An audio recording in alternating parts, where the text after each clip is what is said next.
যাদের হেয়ার ফলের প্রবলেম আছে এবং যাদের কালার রাফ হেয়ার তাদের জন্য এই হেয়ার প্যাকটা ম্যাজিক্যালি ওয়ার্ক করে। এখানে আমি ১ চামচ মেথি নিয়ে নিয়েছি এবং সাথে এড করে দিচ্ছি একটা হেয়ার প্যাক। নরমালি আমি হচ্ছে মেহেদি গুঁড়া ব্যবহার করি। যেহেতু আমার কাছে আজকে মেহেদি গুঁড়া নেই, সো আমি একটা প্রোটিন প্যাক নিয়ে নিয়েছি। বিকজ এটার মধ্যে হচ্ছে মেহেদি গুঁড়ার মিক্সচার আছে। তো দুটো আমি খুব সুন্দর করে মিক্স করার পরে অল্প, অল্প করে পানি দিয়ে এটাকে মিক্স করতে থাকবো স্মুথ একটা পেস্ট হওয়ার আগ পর্যন্ত। যেহেতু আমার কালার্ড হেয়ার, সো হেয়ার খুবই রাফ হয়ে থাকে এবং আমার হেয়ার ফলের একটা প্রবলেম আছে।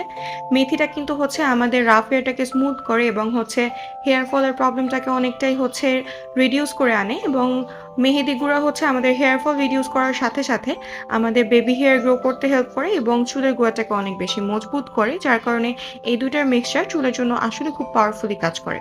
সো এটার সাথে হচ্ছে আমি এখন মিক্স করে নিবো একটু নারিকেল তেল। যেহেতু মেহেদি গুঁড়ার মিক্স আছে এই প্যাকটিতে, মেহেদি হচ্ছে আমাদের হেয়ারটাকে কিন্তু একটু রাফ করে ফেলে।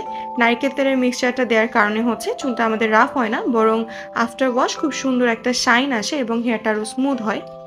তো এটা ভালো করে মেশানো হয়ে গেলে আমি আমার চুলে বিলি কেটে ইভেনলি প্রতিটা জায়গায় হচ্ছে এই প্যাকটা লাগিয়ে নিব। অবশ্যই খেয়াল রাখতে হবে যেন প্যাকটা ভালোভাবে ইভেনলি প্রতিটা চুলের গোড়ায়, গোড়ায় লাগানো হয়।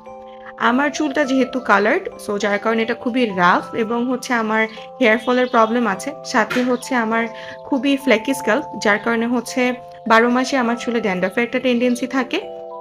এই প্যাকটা আসলে আমার সব প্রবলেমেরই একটা সলিউশন হিসেবে কাজ করে। আমার ড্যান্ড্রাফের প্রবলেমটাও হচ্ছে রিডিউস করে এবং আমি ভিজিবলি দেখছি আমার হেয়ার ফলটাও রিডিউস হয়েছে। সাথে হচ্ছে অল্প করে দেখছি কিছু বেবি হেয়ারও গ্রো করছে।